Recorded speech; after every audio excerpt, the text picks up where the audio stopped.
Nicole van den Hurk was just 15 when she vanished from the city of Eindhoven in 1995. For 15 years, her case lay dormant until her stepbrother suddenly confessed to the killing, prompting his arrest. But this young man wasn't behind the crime.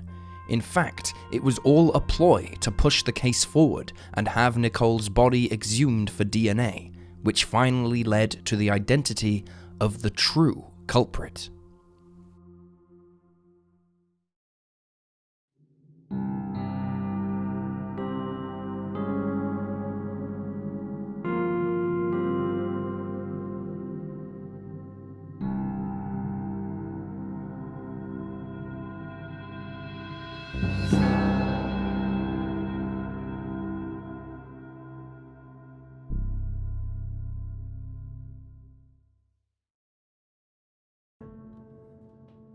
Nicole van den Hurk was born on July 4th, 1980, in Erkelenz, a town in western Germany. A short time after her birth, her mother, Angelica, met and married Ad van der Hurk, and the trio subsequently moved to the Netherlands, where Nicole adopted her stepfather's surname. However, soon, Angelica and Ad's marriage began to break down, leading to a divorce in 1989, with Nicole's stepfather winning custody of her. Nicole was last seen on October 6, 1995, when she was just 15 years old.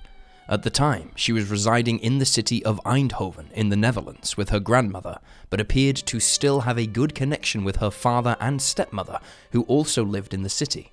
Earlier that year, her mother had died by suicide, but Nicole had kept pushing forward with life despite her grief. She recently obtained a seasonal job at a bakery in a nearby shopping centre, and she spent some of her weekends working, juggling employed life with her schoolwork and social time. October 6th was a Friday, and she was due in at her job that morning.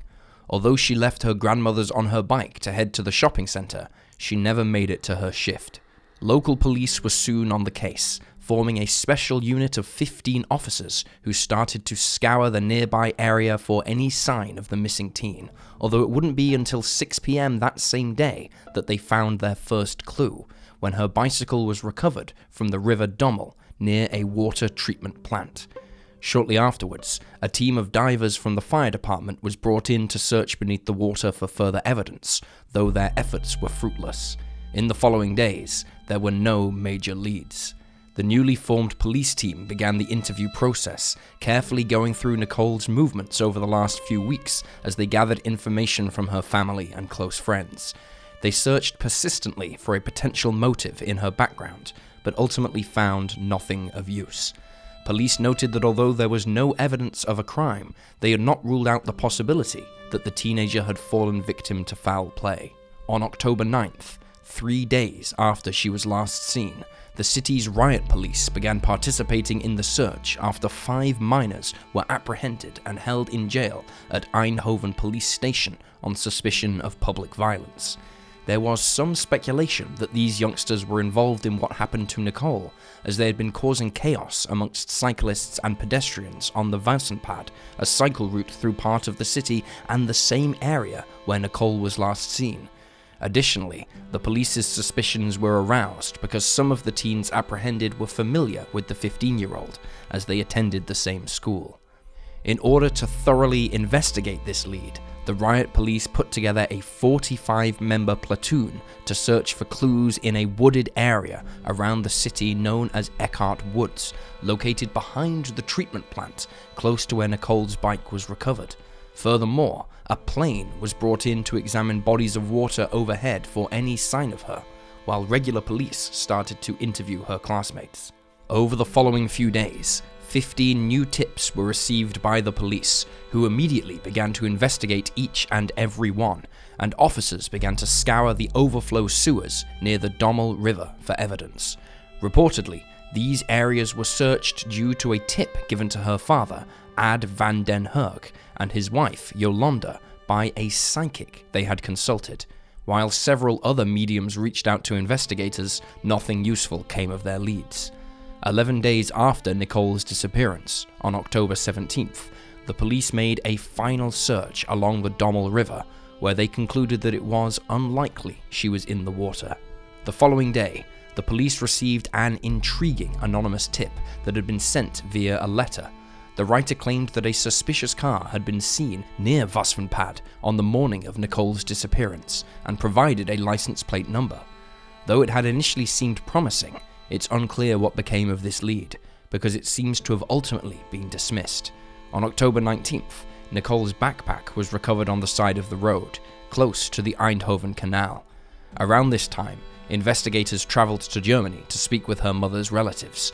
A new search operation was started the next day, which focused on the south side of the canal and involved scent dogs who specialised in detecting human remains on the water, as well as officers who were searching on foot. Despite the recent clues though, the investigation continued to move at a snail's pace. Authorities initially noted that few new tips emerged after the teen's bag was recovered, but they received an influx after October 24th, when a TV program aired a segment on her story and encouraged witnesses to come forward. Police were pleased with the results of the program, noting that around half of the 80 new tips that came in were believed to be worth investigating. But in the first week of November, the case drastically changed course when investigators started to theorize that the 15-year-old had not fallen victim to a violent offender, but that she had run away from home. These suspicions arose as a result of the lack of evidence that a crime had been committed, and authorities took to re-interviewing several people who were close to her. They subsequently suggested that Nicole was in Germany following a tip they'd received in late October, in which a man claimed to have seen a girl matching her description on October 6th, the day she vanished, at a petrol station in Venlo, a city in the Netherlands that lies close to the German border. Notably, Nicole's father disagreed with this new police theory, while her German grandmother shared her belief that they were on the right track, stating, "She's somewhere of her own free will, where she's happy." Everything changed again though on November 22nd, when her family's worst fears were confirmed. The body of a teenage girl was discovered by a hiker between the villages of Lierop and Meerlo in the Netherlands, and the remains were identified as Nicole's. Her autopsy revealed that she had suffered numerous violent injuries, including 2 jaw fractures and wounds to her head and fingers. She had been raped, and her cause of death was a fatal stab wound to the ribs. Nicole's funeral was held on November 28, 1995, and approximately 1,000 people attended the ceremony. In January of 1996, the scale of the investigating team was greatly decreased, leaving just 4 people to continue to examine new leads and civilian tips.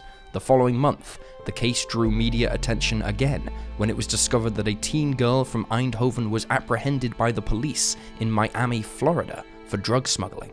During her interview with investigators, she claimed that she knew who murdered Nicole and had been forced into smuggling by an Eindhoven drug gang who were involved in her death.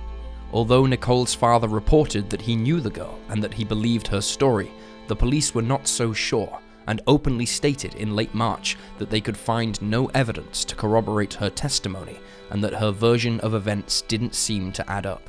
The case took yet another surprising twist on May 22nd, when Nicole's stepbrother, Andy van den Hurk, was arrested on suspicion of involvement in the murder of his stepsister. He was detained and interrogated for 5 days, but was ultimately released as there was no evidence against him, and he was subsequently ruled out as a suspect. Instead, investigators turned their attention to the sibling's father, Ad, who was arrested on June 7th. Similar to his son, he was detained for 6 days before he was released and ruled out of the investigation. In the years following his release, Ad stated that at first, although the allegations stuck to him like tar, he was determined to make the best of it, telling reporters, "It became a media frenzy. The only thing I thought at the time was, I'm more famous than the average Dutch person. I'll use that to let everyone know that my child's bed hasn't been slept in. Maybe someone would recognize her on the street." In an interview in 2005, however, Ad slammed the police and their poor investigation skills for the fact that Nicole's murder was still unsolved. He also noted feeling very bitter about the way he and his family had been accused of hiding something. He told the Eindhoven Daily newspaper, "It's 100% their fault that it hasn't been solved. They had an accountant look for clues. I went into the woods at night with a flashlight, and I provided all sorts of information. The police only focused on me and my family. That's why whoever did it could just laugh and erase all traces. Andy, Nicole's stepbrother, doesn't feel quite as slighted by the police's allegations against him. He recalled falling in with a bad crowd, drinking heavily, and refusing to cooperate with investigators back when his sister vanished, so it wasn't entirely a surprise that the authorities were suspicious of him. He had been 21 when he was arrested in 1996. Years later, he cleaned up his act, and by 2005, he was living and working in England. His father had moved to Benidorm, Spain, following the loss of his burgeoning music career and the breakdown of his relationship with Yolanda after everything that transpired when Nicole vanished. For 15 years, Nicole's case lay dormant. It was re-examined only once, briefly, in 2004, by a cold case team that found no new angles of investigation. On March 8, 2011, her stepbrother, Andy, made a post on Facebook confessing to her murder and adding that he planned to turn himself in to the police in Stevenage, England, where he was still living.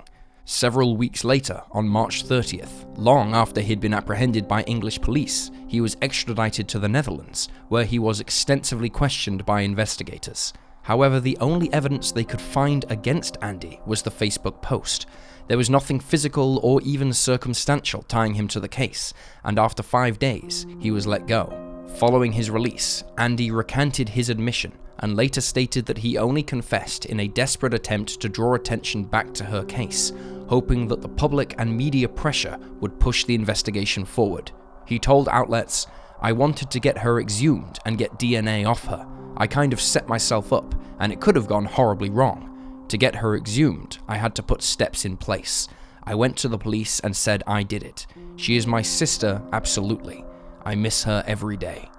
Andy's plan worked, as months later, in September, authorities decided to exhume Nicole's body in order to see if there was any DNA present that belonged to her killer.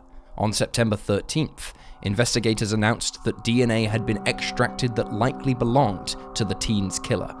Following this news, her father voluntarily submitted a DNA sample for comparison. Nicole's remains were reburied on November 16th. The DNA evidence gathered from Nicole's remains revealed two profiles. One matched her boyfriend at the time, while the other was that of an unknown male. The cold case team working at the time decided to go back and re-examine similar crimes from around this same period, and noticed that in September 2000, a young woman in the town of Valkenswaard, about 5 miles from Eindhoven, was taken from her bicycle and sexually assaulted at knife point. The man who had done this was convicted of the crime in 2001. The lead detective on Nicole's case then suggested that the unknown DNA sample be compared to that of the perpetrator in the 2000s case to see if it was a match. On January 14th, 2014, a 46-year-old man was arrested after his DNA matched both the biological material and the unidentified hair found on Nicole's body. Due to a Dutch privacy code, the man was identified only by a pseudonym, Jos de G, and he had 3 prior rape convictions and had been sentenced to 3 years of preventive detention and compulsory treatment for at least one of these offences. While this DNA evidence was the prosecution's biggest piece of evidence when charging de G, his defense lawyers were quick to point out that Nicole's body had been lying outside, subject to the elements, for 7 weeks before she was found.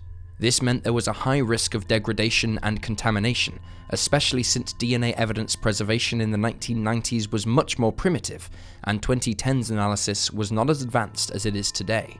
Still, DNA experts who were brought in to examine the evidence agreed that 2 distinct profiles were visible, although some peaks did not conclusively match, which led to allegations that a third person's DNA was present. Experts have suggested that instead it is the result of DNA degradation. The Dutch Supreme Court would later reject the notion that a third party's DNA was present, deeming it highly unlikely based on the police's investigation and forensic research. It was concluded that, regardless of this debate, de G's DNA was present on the body, and his previous convictions made him a strong fit for Nicole's murderer. Despite this, the defense continued to argue about the possibility of a third party, and claimed that Nicole may have had consensual sex with DeGee before her death. This prompted the prosecutors to drop the murder charge against DeGee, and instead, he was charged with rape and manslaughter. DeGee insisted that he'd never met Nicole and had no contact with her at the time of her disappearance. When confronted with the DNA evidence, he claimed that he may have had consensual sex with her before she vanished. His trial finally began in November 2015, but it was paused for 2 weeks a short time later when a witness came forward claiming that DeGee had confessed to Nicole's murder. An excerpt from an LL Times article read, "He looked at me with those cold eyes and said he had killed a girl," the first witness told the newspaper. DeGee told the witness that he had sex with the girl, and she laughed about the size of his penis. He killed her because she ridiculed him. DeGee's defense argued that this witness was simply after the reward money that was available for the killer's conviction. The court case continued to drag on, and in 2016, the DNA was re-examined yet again by forensic experts. In April that year, the court heard that it was 2.28 million times more likely than not that DeGee's DNA was one of the samples found on Nicole's body. It wouldn't be until October 2016 that the trial finally came to a close. The prosecution pressed for 14 years in prison for DeGee and noted that they did not believe he and Nicole had consensual sex, as she was already in a committed relationship and had a busy schedule that didn't allow for further romantic interests. On November 21st, DeGee was found guilty of Nicole's rape, but was acquitted of the manslaughter charges due to the belief that a third party could have been involved because of the DNA evidence. DeGee was sentenced to 5 years in prison. He was reportedly given a shorter sentence because he had been deemed legally insane and had been spending time in a mental health hospital at the time of his arrest for Nicole's murder. Though this initial verdict was somewhat disappointing, shortly afterwards, the prosecution appealed the manslaughter acquittal. The appeal case started on August 28, 2018, and in October, the acquittal was overturned. Joss DeGee was sentenced to 12 years in prison for Nicole's rape and manslaughter. The sentence was upheld by the Supreme Court in 2020. And there you have the facts. Please leave a comment down below with your own thoughts and reactions, and remember to like this video and subscribe to support the channel. Thank you for watching. Stay alert, stay safe, and I'll see you next time.